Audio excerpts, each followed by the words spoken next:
अस्सलाम वालेकुम my cute and lovely students. जैसे कि आपको मालूम है कि हम गुज़िश्ता कुछ दिनों से उर्दू हैंड राइटिंग इम्प्रूवमेंट के लिए बहुत सी वीडियो बना चुके हैं और आज जो हम करने वाले हैं, आज हम दाल की तख्ती सीखने वाले हैं।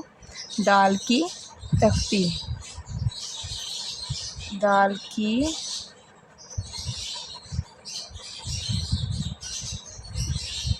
तख्ती।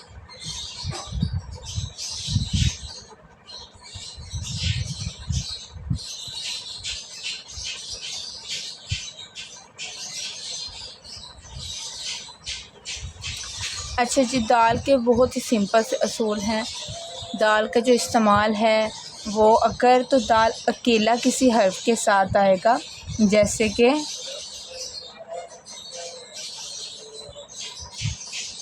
मुराद।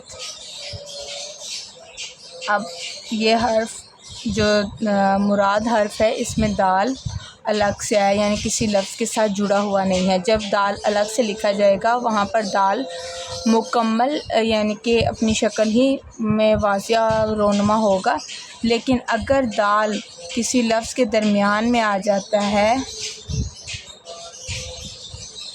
जैसे कि मदद, तो जब दरमियान में दाल आएगा तो दाल का हर्फ आप लिखते हुए दाल को जो शेप होगी उसकी रे में तब्दील कर देंगे।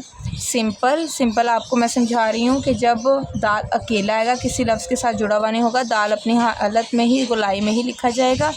और अगर किसी लफ्ज़ में किसी हर्फ के साथ जुड़ा हुआ आएगा तो आपने दाल की शक्ल रे में तब्दील कर देनी है, यानी दाल को आपने चेंज कर देना है रे में। ठीक है, ये सिंपल से इसकी तख्ती है। ये दो मिसालें भी आपके सामने वाज़िह हैं। उम्मीद है कि आपको ये बहुत अच्छे से समझ आ गया होगा। ये नहायत ही आसान तख्ती थी आज की।